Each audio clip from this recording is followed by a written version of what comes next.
ओम शांति, ओम शांति, ओम शांति। हाँ, म्यूट। आज बाबा कह रहे हैं, मीठे बच्चे, तुम्हें बाप द्वारा जो अद्वैत मत मिल रही है, उस मत पर चलकर कलयुगी मनुष्यों को सतयुगी देवता बनाने का श्रेष्ठ कर्तव्य करना है ना।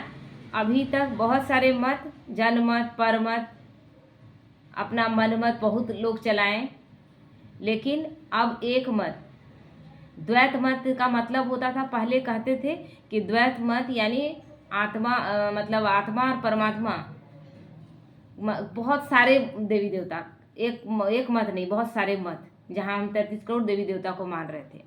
फिर अद्वैत मत में भी क्या बोलते हैं कि आत्मा और परमात्मा एक है। लेकिन भगवान जब आते हैं तब बाबा क्या देता है, श्रीमत एक देता है कि आत्मा परमात्मा एक नहीं है। परमात्मा के श्रीमत से आत्माओं का जीवन सुधरता है और एक नई दुनिया स्थापित होती है, लेकिन आत्मा परमात्मा एक नहीं है। तो उस मत पर चलकर कलयुगी मनुष्यों को सतयुगी देवता बनाने का श्रेष्ठ कर्तव्य करना है। प्रश्न है आज का, सभी मनुष्य मात्र दुखी क्यों बने हैं और उसका मूल कारण क्या है? रावण ने सभी को श्रापित कर दिया है, इसलिए सभी दुखी बने हैं। बाप वर्षा देता और रावण श्राप देता। अभी हम भगवान के श्रीमत पर चल रहे हैं तो हम कैसा वर्षा पाते हैं? सुख शांति का स्वर्ग ही भगवान देकर जाता है। भगवान साधारण दुनिया बनाकर नहीं दे जाता, ऐसा देकर जाता है जिसको कहते हैं वंडर ऑफ द वर्ल्ड। ऐसा आश्चर्य जो कहीं है ही नहीं, है ना, स्वर्णिम भारत को देकर जाता। लेकिन जब हम द्वापर के बाद अपने मत पर चलते हैं, लोगों की मत पर चलते हैं, पर मत पर चलते हैं, तो या फिर जन मत पर चलते हैं, या अपना कोई मनमानी करते हैं, तो कैसा दुनिया हो जाता है हमारा? वही दुनिया नर्क बना देते हैं। तो रावण कोई पार्टिकुलर मनुष्य नहीं है, रावण कोई पार्टिकुलर राक्षस नहीं है जिसके बारे में हम कह रहे हैं उसका बड़ा बड़ा दांत है या बड़ा बड़ा सिंह निकला हुआ है। हम अपने विचारों से गलत हो जाते हैं, रावण हमारे ही अंदर है, और यही हमारे गलत विचार रावण का रूप में हमको श्राप देते हैं, क्योंकि गलत करते हैं श्राप मिलता है। अभी आप किसी को दुख देंगे, वो श्राप देगा कि नहीं देगा? तो हम अभी क्या कर रहे थे? द्वापर से केवल दुख देने का ही काम कर रहे थे। तो बाप ने वर्षा दिया तब तो भारतवासी इतने सुखी स्वर्ग के मालिक बने, पूज्य बने। श्रापित होने से पुजारी बन जाते हैं, अपने ही स्वरूप का पुजारी बन गए। ओम शांति। बच्चे यहाँ मधुबन में आते हैं बाप दादा के पास। हॉल में जब आते हैं तो देखते हो पहले बहन भाई बैठते हैं, फिर पीछे देखते हो बाप दादा आया हुआ है, तो बाप की याद आती है। जब तुम हो प्रजापिता ब्रह्मा के बच्चे, ब्राह्मण और ब्राह्मणियाँ, वह ब्राह्मण तो ब्रह्मा बाप को जानते ही नहीं, तुम बच्चे जानते हो। मतलब वो ब्राह्मण कहते हैं कि हम लोग को ब्रह्मा के मानस पुत्र हैं, जबकि ऐसा है क्या? ब्रह्मा का मानस पुत्र यानी मनसा द्वारा, मुख द्वारा जिसको एडॉप्ट किया गया। लेकिन यहाँ तो कोख से, यहाँ बाबा के बच्चे हम ठीक है कि हम बन गए, लेकिन मेरा ही बच्चा ब्राह्मण नहीं कहलाएगा जब तक वो फिर बाबा के श्रीमत में नहीं चलेगा। बाबा का एडॉप्शन को स्वीकार करेगा तब वो ब्राह्मण कहलाएगा। लेकिन यहाँ क्या है, ये कुक वंशावली ब्राह्मण है, जहाँ अनपढ़ जाहिल गंवार भी है तो भी हम उसको लाते हैं और उससे पूजा करवाते हैं। एक बार पूजा करवाए थे सत्यनारायण का पूजा, उसको कुछ आ ही नहीं रहा था। हम बोलते कम से कम पंच देवता का पूजा तो कीजिए, वो भी आपको नहीं आ रहा है तो हम सत्यनारायण की पूजा क्या कर रहे हैं? तो वह ब्राह्मण तो ब्रह्मा बाप को जानते ही नहीं और कह देते हैं कि हम ब्रह्मा के मानस पुत्र हैं। आप तीनों द्वारा तो नहीं बोलेंगे ना, यह बातें अच्छी तुम बच्चे जानते हो कि बाप जब आते हैं तो ब्रह्मा विष्णु शंकर भी जरूर चाहिए। कहते ही हैं कि त्रिमूर्ति शिव भगवान वाच। अब तीनों द्वारा तो नहीं बोलेंगे, किसी एक तन का आधार लेते हैं, ब्रह्मा तन का आधार लेते हैं। तो यह बातें अच्छी रीति ब्रह्मा तन का आधार लेते हैं, विष्णु बनाते हैं और शंकर के रूप में अपने ही कलयुगी संस्कारों का समाप्त करते हैं, मतलब विनाश करते हैं। तो इसीलिए बाबा कहते हैं यह बातें अच्छी रीति बुद्धि में धारण करनी है। बेहद के बाप से जरूर स्वर्ग का वर्षा मिलता है, इसलिए सभी भक्त भगवान से क्या चाहते हैं? जीवन मुक्ति। जीवन चाहिए, ऐसा थोड़ी ना कि जीवन से भाग जाएंगे। लेकिन जो सतयुग त्रेता में आए हैं ना, वो लोग मोक्ष नहीं चाहते हैं, वो लोग जीवन चाहते हैं, लेकिन सुख शांति वाला, क्योंकि सुख शांति देखा हुआ है। लेकिन जो परम धाम से द्वापर में उतरे हैं, वो इतना शांति देखे हैं कि वो बार बार मोक्ष का कामना करते हैं। इसलिए बाबा बैठा देता है बहुत दिनों तक। तो अभी है जीवन बंद, अभी तो हम बंधे हुए, एक दूसरे को बंधन में बांध रहे हैं। सभी बाप को याद करते हैं कि आकर इस बंधन से मुक्त करो। तो अभी तुम बच्चे ही जानते हो कि बाबा आया हुआ है, कल्प कल्प बाप आते हैं, पुकारते भी हैं कि तुम मात पिता हम बालक तेरे, तुम्हारी कृपा से सुख घनेरे, परंतु इसका अर्थ तो कोई भी नहीं समझते, केवल गाते हैं। अगर वो आया होगा, सुख घनेरे दिया होगा, तब तो गाते हैं ना। लेकिन क्या अभी सुख घनेरे हैं? अभी तो हम कितने समय से याद कर रहे थे, पूजा पाठ कर रहे थे। तो निराकार बाप के लिए समझ लेते हैं, गाते हैं परंतु मिलता कुछ भी नहीं है। अभी तुम बच्चों को उनसे वर्षा मिलता है, फिर कल्प बाद मिलेगा। बच्चे जानते हैं कि बाप आधा कल्प के लिए आकर वर्षा देते हैं और रावण फिर श्राप देते हैं। तो यह भी दुनिया नहीं जानती कि हम सभी श्रापित हैं। श्राप लगा हुआ है रावण का और सभी दुखी हैं, लेकिन कोई जानते हैं? अभी भी कोशिश में क्या लगे हुए, कुछ ऐसा जीवन में हो जाए कि सब कुछ सुधर जाए। अभी भी हम इसी कामना में लगे हुए, ऐसा होगा नहीं। तो भारतवासी सुखी थे। कलिन लक्ष्मी नारायण का राज्य भारत में था। देवताओं के आगे माथा टेकते हैं, पूजा करते हैं। परंतु सतयुग कब था यह किसी को पता नहीं। सतयुग था भी ये किसी को पता नहीं। तो अब देखो, लाखों वर्ष की आयु सिर्फ सतयुग की दिखा दी है, फिर त्रेता की, द्वापर की, कलयुग की। उस हिसाब से मनुष्य कितने ढेर हो जाए। अभी तो केवल कलयुग का ही 4,32,000 बोला जा रहा है कि अभी बाकी है, इतना और अभी बाकी है। तो इतना अभी तो ऐसी स्थिति है कि लोग त्राही त्राही कर रहे हैं, और कितना लोग झेलने सकेंगे। तो उस हिसाब से बाबा कहता है कि मनुष्य कितने ढेर हो जाए। अगर उतना सतयुग का ही लाखों वर्ष का दिया गया, 5,000 वर्ष का जो बाबा एक टाइम दिया है, लिमिट टाइम दिया है ना, उसको साइंटिफिक तरीके से भी या गणित के महापंडित भी बैठ के हल करेंगे तो वो क्लियर करेंगे कि हाँ ये सही। लेकिन जिस तरह से जनसंख्या बढ़ती गई है, उस हिसाब से कह रहे हैं कि लाखों वर्ष, तो अभी तक जनसंख्या और अति हो जाता। तो सिर्फ सतयुग में ही ढेर मनुष्य हो जाए फिर, और सतयुग में ढेर मनुष्य हो जाएगा तो सुख तो हो ही नहीं सकता। तो कोई भी मनुष्य की बुद्धि में नहीं बैठता, क्योंकि प्राकृतिक संसाधन सतयुग में कम जनसंख्या के वजह से हम प्राकृतिक संसाधन को आराम से भोगते हैं। जनसंख्या जैसे बढ़ती जाती है, संसाधन कम और संख्या बढ़ गई, तो फिर हम क्या करने लगते हैं, दोहन करने लगते हैं उसी प्राकृतिक संसाधन का, प्रकृति पर ही अत्याचार, और फिर दुख भोगते हैं। आज क्या है, लकड़ियों को काट करके हम इतना फर्नीचर तरह तरह का बना रहे हैं, घर को सजा रहे हैं, अब पता ही नहीं कि उससे ऑक्सीजन कम होता जा रहा है। रात में लोग सोए रह जा रहे हैं, क्योंकि रात में क्या करती है, सारे पेड़ पौधे ऑक्सीजन लेने लगते हैं, उस समय ऑक्सीजन कम पड़ जाता है। तो मनुष्य की उस समय ज़्यादातर लोगों का, जिसका कोलेस्ट्रॉल बढ़ा हुआ है, जिसका ब्लॉकेज है हार्ट में, वही लोग हार्ट अटैक में मर जाते हैं। तो हम अपने लिए ही गलत कर लेते हैं। तो बाप बैठ समझाते हैं, देखो गाया भी जाता है 33 करोड़ देवताएं होते हैं, ऐसे थोड़े ही वह कोई लाखों वर्ष के में हो सकते हैं। तो यह भी मनुष्यों को समझाना पड़े। अभी तुम समझते हो कि बाबा हमको स्वच्छ बुद्धि बनाते हैं और रावण मलेच्छ बुद्धि बनाते हैं। मुख्य बात तो यह है, सतयुग में है पवित्र, यहाँ है सभी अपवित्र। यह भी किसी को पता नहीं कि रामराज कब से कब तक। अभी पवित्र होने के लिए गंगा स्नान कर रहे हैं, अभी महाकुंभ में एक होड़ मचा हुआ है, एकदम सब पहुंच रहे हैं। क्या नहाने, उस गंगा में नहाने से, बोलते हैं अमृत स्नान, उस स्नान को करने से हम सतयुग में चले आएंगे? इतना आसान रहता तो सारे दिन। इसीलिए तो सब हिंदू मुस्लिम सिख ईसाई सब उसमें डुबकी लगा रहा है। तो यह भी किसी को पता नहीं कि रामराज कब से कब तक है, रावण राज कब से कब तक होता है, कोई नहीं जानते। समझते हैं कि यहाँ ही राम राज्य भी है और रावण राज भी। अनेक मतांतर है ना। यहीं पर महात्मा गांधी बोले कि राम राज्य आना चाहिए। कैसे आ जाएगा? केवल राम राम करने से राम राज्य आ जाएगा, या केवल अंग्रेज यहाँ से चले जाएंगे तो राम राज्य आ जाएगा? और राम राज्य केवल भारत में ही आना चाहिए क्या? पूरे विश्व में नहीं आना चाहिए? तो जितने हैं मनुष्य उतनी है मतें। अभी यहाँ तुम बच्चों को एक अद्वैत मत मिलती है, एक मत जो बाप देते हैं। तुम अभी ब्रह्मा द्वारा देवता बन रहे हो। देवताओं की महिमा गाई जाती है, सर्वगुण संपन्न, 16 कला संपूर्ण, संपूर्ण निर्विकारी, डबल अहिंसक, मर्यादा पुरुषोत्तम। तो है तो वह भी मनुष्य, लेकिन मर्यादा में रहने वाले। मनुष्य की महिमा गाते हैं क्यों? जरूर फर्क होगा ना, मनुष्य वो भी हैं, उनके भी 2 हाथ पैर हैं, हमारे भी हैं, लेकिन उनका गुण था इसलिए उन गुणों का गुणगान किया जा रहा है। क्या उनके सौंदर्य का केवल गुणगान किया जा रहा है? उस गुण से आत्मा में जो क्वालिटी था, उस आधार पर हम उनको याद कर रहे हैं। आत्मा में क्वालिटी था तो शरीर भी बहुत खूबसूरत था। आज तो हम कितना लेप लगाते हैं और उसके बाद तैयार होते हैं, अब फिर भी परफेक्ट नहीं लगते।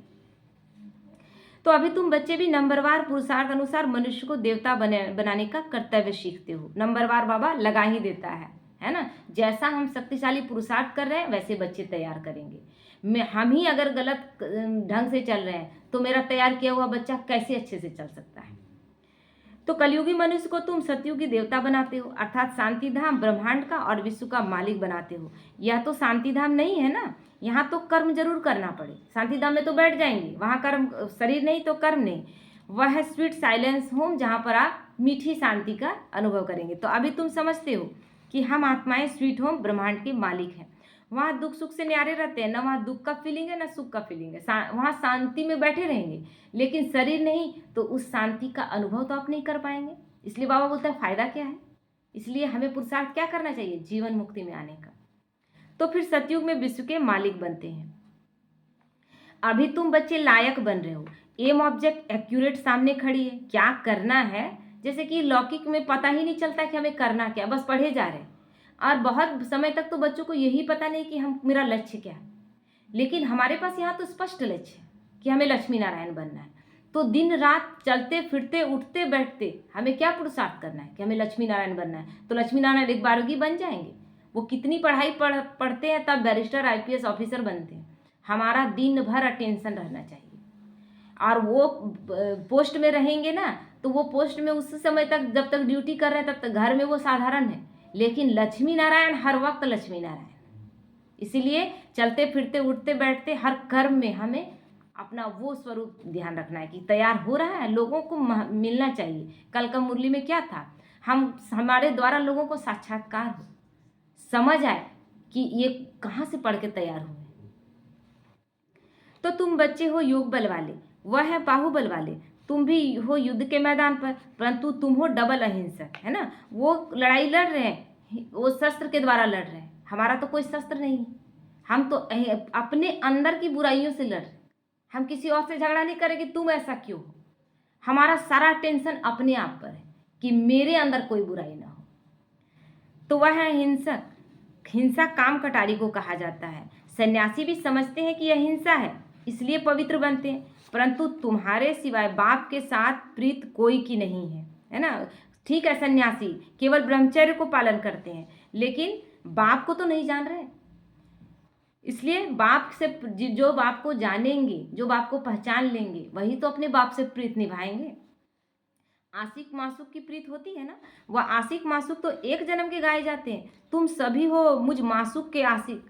यहाँ मासूक केवल शिव बाबा है और हम लोग सब आशिक हैं।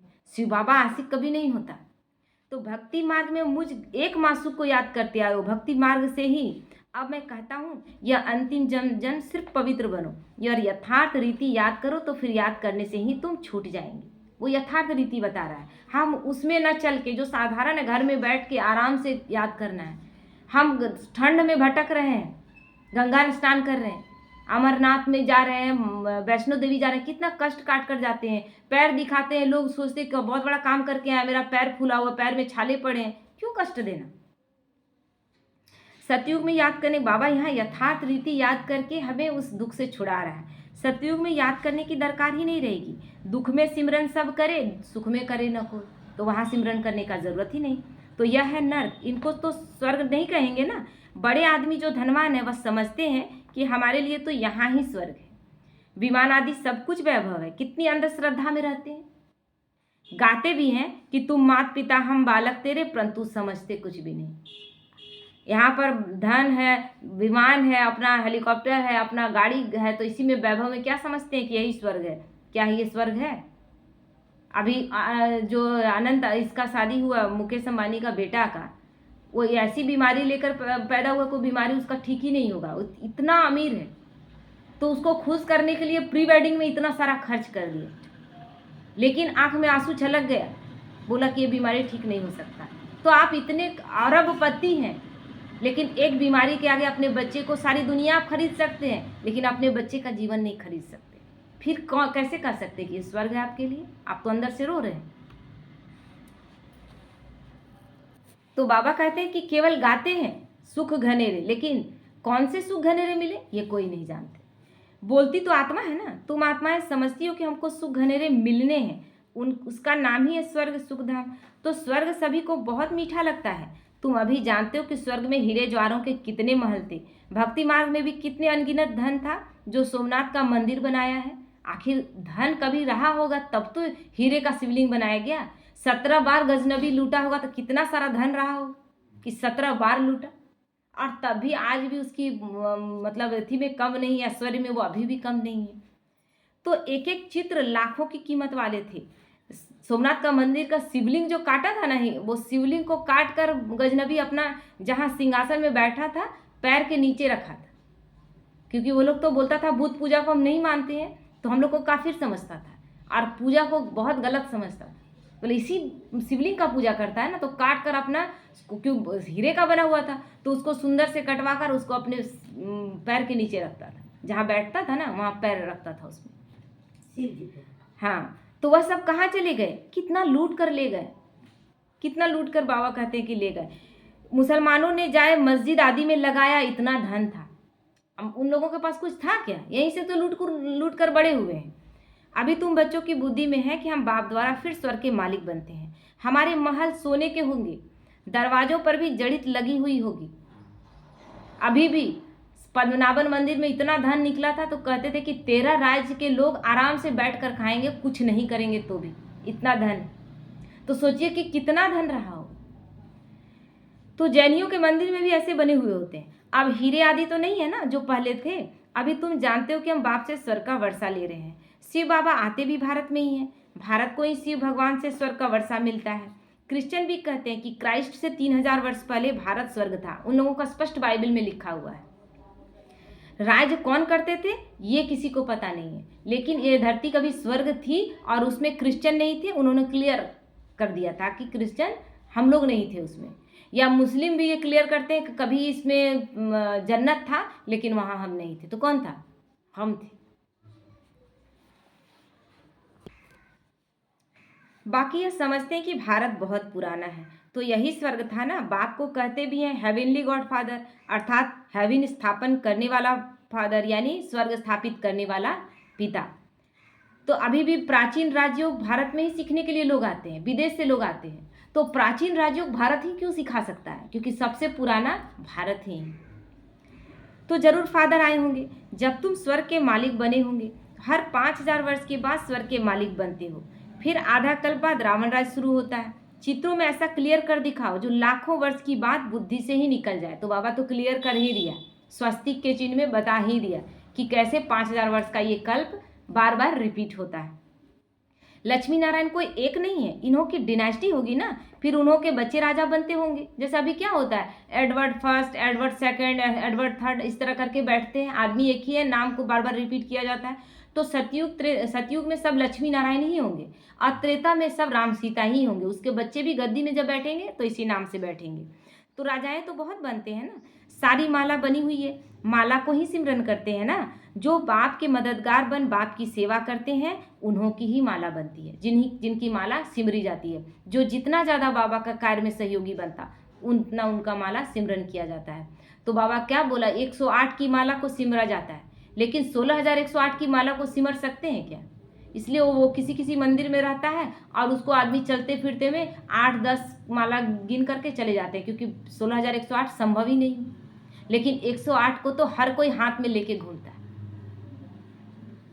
तो जो पूरा चक्र में आते पूज्य से पुजारी बनते हैं उन्हों का ही यादगार है। तुम पूज्य से पुजारी बनते हो तो फिर अपनी माला को बैठ पूजते हो। पहले माला पर हाथ लगाकर फिर माथा टेकिंग करते हैं ना, माथा को आँख में लगाते हैं, मुंह से चूमते हैं, फिर माथे में लगाते हैं। तो पीछे माला को फेरना शुरू करते हैं। तुम भी सारा चक्र लगाते हो, फिर शिव बाबा से वर्षा पाते हो। क्यों ऐसा बोलते? सारा चक्र लगा लिए और तब पता चला कि शिव बाबा मेरा पिता है, फिर उसके आगे माथा टेकते हैं। तो इसी तरह माला को करते हैं। तो यार आज तुम ही जानते हो, मनुष्य तो कोई किसके नाम पर कोई किसके नाम पर माला फेरते हैं, जानते कुछ भी नहीं। अभी तुमको माला का सारा ज्ञान है। अब माला का ज्ञान होने के बाद हम फेरेंगे, ओम नमः शिवाय राम राम राम करेंगे क्या? तो और कोई ज्ञान नहीं है। क्रिश्चियन थोड़ी ही समझते हैं कि यह किसकी माला फेरते हैं। यह माला है ही उन्हों की जो बाप के मददगार बनकर सेवा करते हैं। इस समय सब पतित हैं। जो पावन थे वह सब यहाँ आते आते अब पतित बने हैं। फिर नंबरवार सब जाएंगे, जिस तरह आए थे उस तरह फिर जाएंगे। नंबरवार आते हैं और नंबरवार जाते हैं। कितनी समझने की बातें हैं। यह झाड़ है, कितने टाल टालियाँ मठ पंथ है। अब यह सारा झाड़ खल्लास होना है, फिर तुम्हारा फाउंडेशन लगेगा। फिर हम क्या दिखाते हैं, ब्राह्मण बैठे हुए हैं नीचे जड़ों में और ये तैयार हो रहा है। फिर जड़ से जब निकलता है 2 पत्ता राधे कृष्ण का, तो तना तैयार होता जाता है, यानी सतयुग का, हमारा स्वर्ग का तना तैयार हो गया। फिर और उससे आगे बढ़े तो त्रेता का हो गया। और जैसे ही कोई भी वृक्ष इतना बड़ा हो जाता है तो फिर टाल टाली के रूप में पूरा फैलना शुरू हो जाता है। तो जैसे ही फैलना यानी क्या, हम विकार में गिरते हैं और हमारा जनसंख्या भी बढ़ना शुरू होता है, और उधर से और सब आत्माएं परम धाम से उतरना शुरू करती है, टाल टाली बढ़ना शुरू हो जाता है। तो तुम हो इस झाड़ के फाउंडेशन। उसमें सूर्यवंशी और चंद्रवंशी दोनों हैं। सतयुग त्रेता में जो राज्य करने वाले थे उन्हों का अभी धर्म ही नहीं है, सिर्फ चित्र है। जिनके चित्र हैं उन्हों की बायोग्राफी को तो जानना चाहिए ना। कभी हम कोशिश किए कि वो क्या करके गए। तब कल बाबा क्या बोला, और नहीं तो उल्टा सुल्टा क्या करेंगे, राम कथा और भागवत कथा जाकर सुनेंगे। लेकिन राम कथा सुनने से क्या होगा, राम कथा सुनकर अगर कोई चेंज हो जाता तो बात, तो कह देते कि फलानी चीज लाखों वर्ष पुरानी है। अब वास्तव में पुराने से पुराना है आदि सनातन देवी देवता धर्म, सबसे पुराना। तो उनके आगे तो कोई चीज हो नहीं सकती। बाकी सब 2500 वर्ष की पुरानी चीजें होंगी। नई नीचे से खोद कर निकालते हैं ना। भक्ति मार्ग में जो पूजा करते हैं वह पुराने चित्र निकालते हैं, क्योंकि अर्थक्वेक में सब मंदिर आदि गिर पड़ते हैं, फिर नए बनते हैं। तो भूकंप से जो दब गए थे वो फिर नीचे निकलते हैं। तो हीरे सोने आदि की खानियाँ जो अभी खाली हो गई हैं वह फिर वहाँ भरतू हो जाएंगे। यह सब बातें अभी तुम्हारी बुद्धि में है ना। बाप ने वर्ल्ड की हिस्ट्री ज्योग्राफी समझाई है। बीच बीच में भूकंप आता गया और बीच बीच में वो चीज़ें कहते हैं कि सतयुग की चीज़ें गई कहाँ, जो इतना भरपूर था तो गया कहाँ। तो जैसे ही हम थोड़ा थोड़ा विकार में गिरना शुरू करते, क्योंकि धरती अभी तक समझ ही नहीं पाई थी, अभी तो सब हम परफेक्ट थे, और अचानक से विकार में गिरते हैं तो उस विकार को धरती बर्दाश्त नहीं करती, भूकंप होता है। अब भूकंप होता है वो चीज़ें दब जाती, तो बहुत चीज़ें धरती में दबी हुई हैं। तो यह सब बातें अभी तुम्हारी बुद्धि में है ना। बाप ने वर्ल्ड की हिस्ट्री ज्योग्राफी समझाई है। सतयुग में कितने थोड़े मनुष्य होते हैं, फिर वृद्धि को पाते हैं। अब अभी हम लोगों का जब बाबा ज्ञान देता है तो कहते हैं ना कि जानते सब थे, बुद्धि में ताला लगा हुआ था। यानी आपके तिजोरी में बहुत कुछ है लेकिन ताला लगा हुआ है, तो किस काम का, खोलेंगे तब तो जानेंगे कि क्या क्या है। तो भगवान आकर ताला खोलता है, नहीं तो खुद समझिए। क्या हम लोगों को ध्यान नहीं कि जनसंख्या हमारे देश की 140 पार कर रही है, 140 करोड़ से ऊपर हो गई। तो पहले क्या था, देश आज़ाद हुआ था तो ज़्यादा से ज़्यादा 60 करोड़ होगा। तो इतनी जनसंख्या कहाँ से आ गई, कहीं तो रहने का स्थान होगा, क्योंकि आत्मा तो मरती नहीं, आत्मा को तो नाश नहीं होता। तो जब नहीं थी 60 करोड़ ही थी तो ये आत्माएं कहीं होंगी ना, और क्यों फिर बाद में आती हैं। ये सारा ज्ञान यहाँ क्लियर होता है कि किस तरह नंबरवार सब उतरते जाते हैं। तो आत्माएं सब परमधाम से आती रहती हैं। आते आते झाड़ बढ़ता है। फिर जब झाड़ जड़जड़ीभूत अवस्था को पाता है तो कहा जाता है कि राम गयो रावण गयो जिनका बहु परिवार है। कहते हैं ना कि सब चले गए, राम गयो रावण गयो, गयो सकल परिवार। तो अनेक धर्म है ना। हमारा परिवार कितना छोटा है, यह सिर्फ ब्राह्मणों का ही परिवार है, हमारा एक छोटा सा परिवार। और अभी बाबा बार बार परिवार में कैसा रहने बोल रहा है, पूर्ण एकता के साथ। क्योंकि यहाँ अगर एक मत होकर नहीं चलेंगे तो एक मत उस दुनिया में कैसे आएंगे जहाँ एक मत से राज्य चलेगा। तो वह कितने अनेक धर्म है, जनसंख्या बतलाते हैं ना। तो वह सब है रावण संप्रदाय। यह सब जाएंगे, कोई नहीं रहेगा, बाकी थोड़े ही रहेंगे। रावण संप्रदाय फिर स्वर्ग में नहीं आएंगे, वो परमधाम में जाकर बैठे रहेंगे, सब मुक्ति धाम में ही रहेंगे। बाकी तुम जो पढ़ते हो वह नंबरवार आएंगे स्वर्ग में। अभी तुम बच्चों ने समझा है कि कैसे वह निराकारी झाड़ है, या मनुष्य सृष्टि का झाड़ है, या तुम्हारी बुद्धि में है। पढ़ाई पर ध्यान नहीं देंगे तो इम्तिहान में नापास हो जाएंगे, क्योंकि पढ़ाई एक्यूरेट नहीं पढ़ेंगे। एक भी दिन, हम तो बार बार एक ही चीज़ कहेंगे कि एक धारणा लेकर चलिए कि किसी भी हाल में एक भी दिन हम मुरली नहीं छोड़ेंगे। अगर हमसे ऊपर की वरिष्ठ आत्माएं एक दिन में 24 बार मुरली पढ़ती थी तो कम से कम हम हर रोज़ एक बार मुरली तो सुने, इतना तो करें। पढ़ते और पढ़ाते रहेंगे तो खुशी भी रहेगी। केवल पढ़ने नहीं बोल रहा है, पढ़ाएंगे, क्योंकि पढ़ने से जितना खुशी होता है ना, बताते वक्त आपको लगेगा कहाँ से पॉइंट आ रहा है, और उस पॉइंट को उस वक्त नोट नहीं करेंगे तो आप भूल जाएंगे, क्योंकि बाबा नहीं कहता है कभी कभी मैं प्रवेश करता हूँ और अगला आदमी अगर अच्छा है, आप ज्ञान देने के लिए किसी को बैठे हैं और वो आत्मा बहुत अच्छी है, बाबा को उसको लाना है और आपकी बुद्धि डल है, तो बाबा आप में प्रवेश करके उस आत्मा के लिए सेवा कर देगा, वो आत्मा बाबा का बन जाएगी। तो अगर विकार में गिरा तो बाकी यह सब भूल जाएगा। तो आत्मा जब पवित्र सोना हो तब उसमें धारणा अच्छी हो, पवित्रता नहीं है तो धारणा अच्छी नहीं। बाबा से प्यार नहीं, बाबा से कशिश नहीं, खींचेगा नहीं। मुरली छोड़ के क्या चीज़ खींचेगा? अभी तो बहुत मोबाइल ले लीजिए तो दिन दिन भर आप देखते रहेंगे, आपका सारा काम। आप अभी देखिए, भगवान के लिए टाइम कोई नहीं निकालता, लेकिन मोबाइल हाथ में तो जल्दी जल्दी खाना बना के सोचते हैं कि कब टाइम मिले कि हम शॉर्ट्स वीडियो देखें, तरह तरह का वीडियो देखें, उसके लिए हम टाइम निकालते हैं। सोने का बर्तन होता है पवित्र, गोल्डन। अगर कोई पतित बना तो ज्ञान वो सुना नहीं सकता। अभी तुम सामने बैठे हो, जानते हो कि गॉडफादर शिव बाबा हम आत्माओं को पढ़ा रहे हैं, हम आत्माएं इन ऑर्गन्स द्वारा सुन रही हैं। पढ़ाने वाला बाप है। ऐसी पाठशाला सारी दुनिया में कहाँ होगी? कहीं है, और जहाँ भगवान पढ़, तो वह गॉडफादर है, टीचर भी है और सतगुरु भी है, सबको वापस ले जाएंगे। हमको भगवान का सबसे शुरू का यही चीज़ अच्छा लगता था, मैं तुम्हें ले जाने आया हूँ। बाप ही कह सकता है ऐसा, ऐसा और कोई साधु गुरु कहाँ तक। हम तो लगता है कि न मौलवी मौलाना न गुरु संत, हम किसी को नहीं छोड़े, हम सब कुछ किए। बाबा हमसे सब कुछ करवाया है और सब का अनुभव दिलवा के रखा हुआ है, लेकिन कोई इतनी अथॉरिटी से नहीं कहता कि मैं तुम्हारा बाप हूँ। कोई इतनी अथॉरिटी से कह ही नहीं सकता कि मैं तुम्हें ले जाने आया। यहाँ तो प्रलोभन दिया जाता है, अरे इतना पैसा लगाइए ना, 50,000 लगाइए, ये यज्ञ करेंगे और आपका सब कुछ ठीक हो जाएगा। भगवान कभी भी प्रलोभन नहीं दिया। अभी तुम बाप के सम्मुख बैठे हो, सम्मुख मुरली सुनने में कितना फर्क है। जैसे ये टेप मशीन निकली है, सबके पास एक दिन आ जाएगी बाबा का महावाक्य। उस समय टेप तो शुरू निकला था और कहीं कहीं जाता था। पहले तो लिख कर मुरली भेजा जाता था, शुरुआत के बच्चे। उसके बाद टेप आया तो कहीं कहीं टेप रिकॉर्ड में करके भेज दिया जाता था, और बाबा कहता है एक दिन सबके पास। तो आज तो कितना सुविधा है बाबा। बच्चों के सुख के लिए बाप ऐसी चीज़ें बनवाते हैं। साइंस हमारे लिए तैयार हुआ है ना, लेकिन क्या है, राम संप्रदाय अपने हिसाब से यूज करेंगे और रावण संप्रदाय अपने समझ से यूज करेंगे। तो कोई बड़ी बात नहीं है ना। यही साइंस क्या करेगा? यही साइंस विनाश का कारण बनेगा और यही साइंस हमारे ज्ञान को चारों तरफ फैलाएगा। यूज करने पर निर्भर करता है कि आप उसको कैसे यूज करते हैं। तो कोई बड़ी बात नहीं है। यह सांवल सा है ना, पहले गोरा था अभी सांवरा बना है, तब तो श्याम सुंदर कहते हैं। सांवल सा ब्रह्मा बाबा सांवला बना और अभी श्याम से सुंदर बन रहा है। तुम जानते हो कि हम सुंदर थे, अब श्याम बने हैं, फिर सुंदर बनेंगे। सिर्फ एक क्यों बनेगा? क्या एक सिर्फ ब्रह्मा बाबा बनेगा? हम सब बच्चे बनेंगे। एक को सर्प ने डसा क्या? विकार ने किसी एक को तो नहीं डसा। सर्प तो माया को कहा जाता है ना, विकार में जाने से सांवरा बन जाते हैं। कितनी समझने की बातें हैं।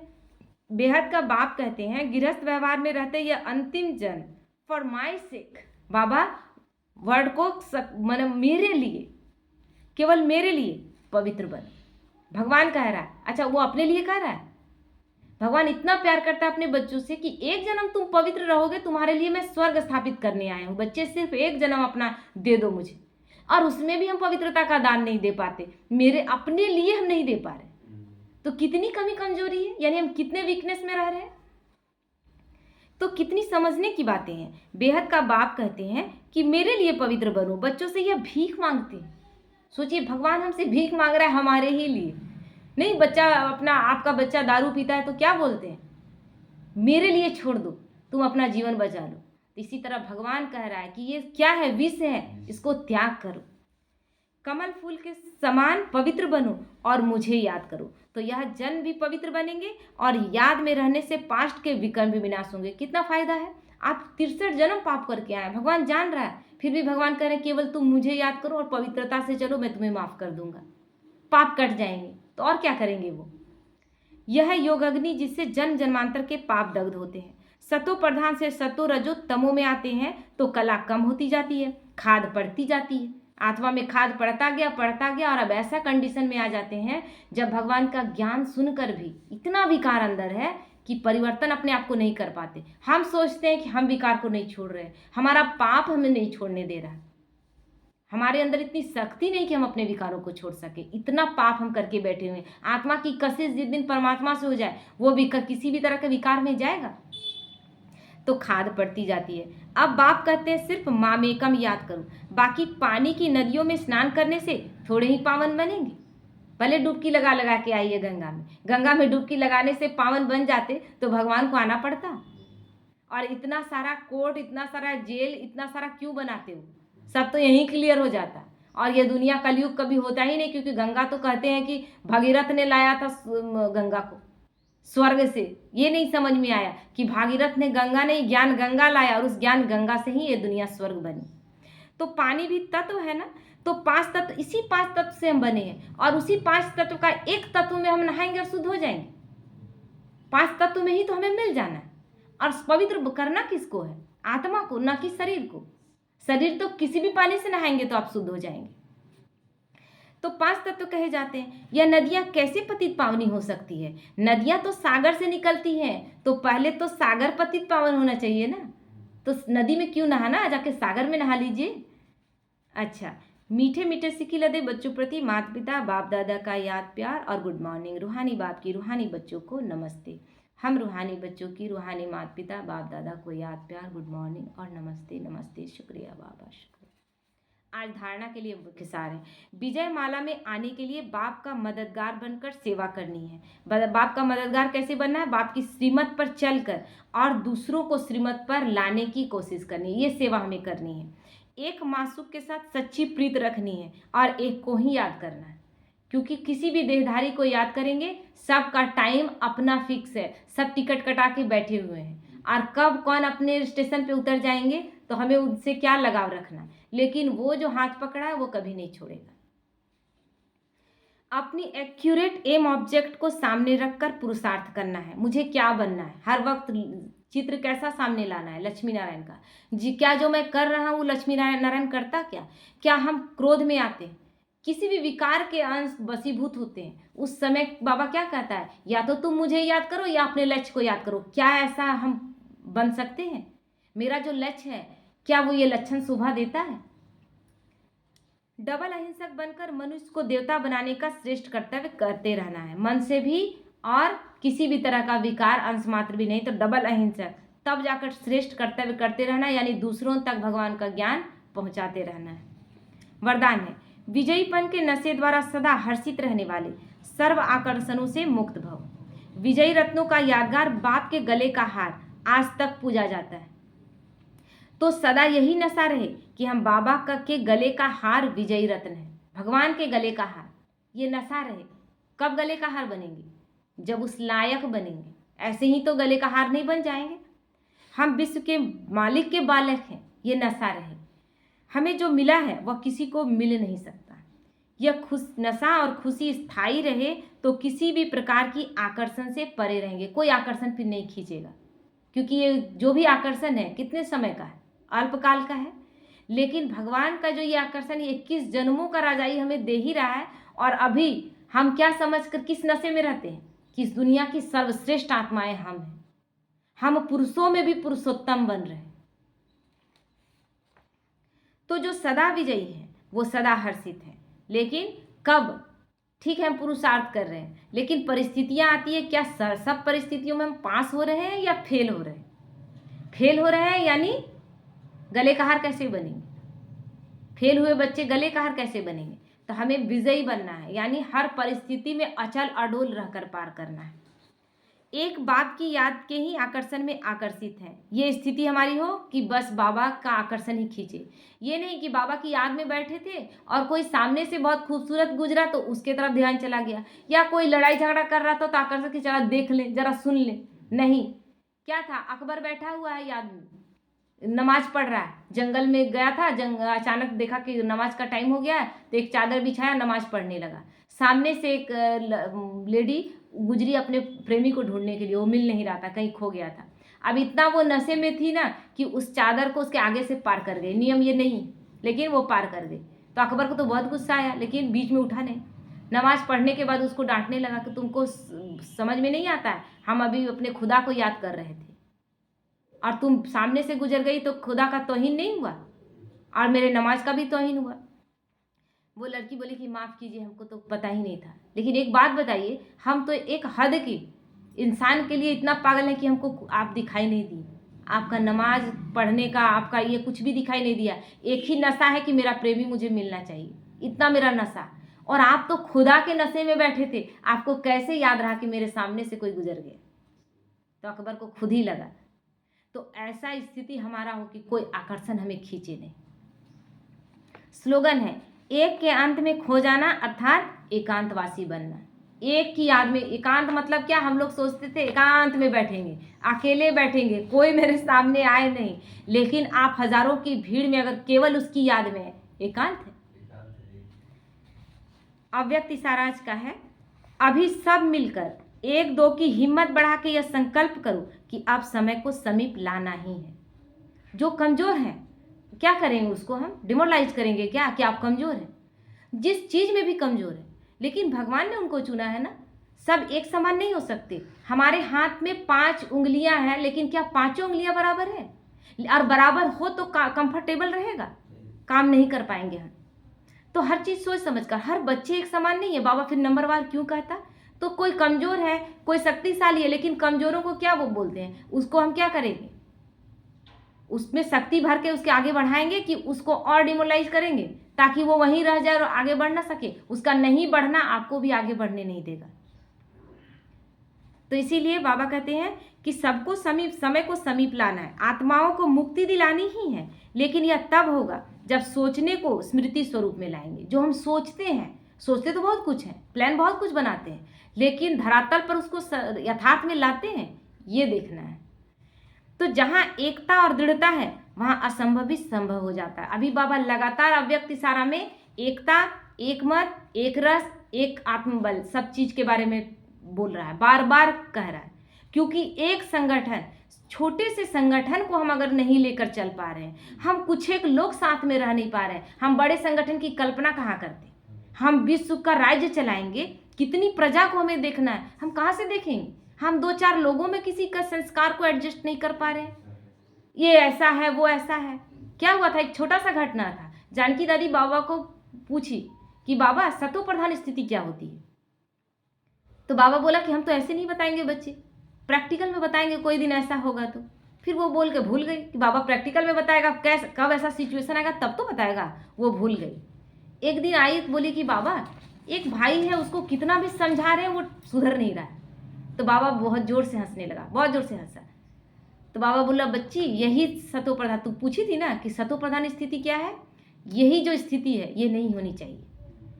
कोई कैसा भी है उसका वर्णन तू मेरे पास की, उससे पहले तुम्हारा एक ही लक्ष्य, जिसका कमी दिख गया उसको हमको वहीं पर सुधार देना, और बहुत प्रेम से, कि वो आत्मा सुधर भी जाए और उसके मन में कोई गलत संकल्प नहीं चले और वातावरण में नहीं फैले। एक का बात आप 4 लोगों के बीच में फैलाते हैं। तमो प्रधानता इतना है कि संकल्प सबका चलेगा, और उस संकल्प के चलने से क्या हुआ? वातावरण दूषित हुआ। उसके जिम्मेवार कौन? तो ये तमो प्रधान स्थिति है कि सतो प्रधान स्थिति है? तो ये चीज नहीं करना, मतलब ये इतना छोटा से छोटा चीज याद रखना, इसी को सतो प्रधान स्थिति कहते हैं। वो स्थिति अभी नहीं आई है। इस तरह से बाबा समझाता था। ओम शांति।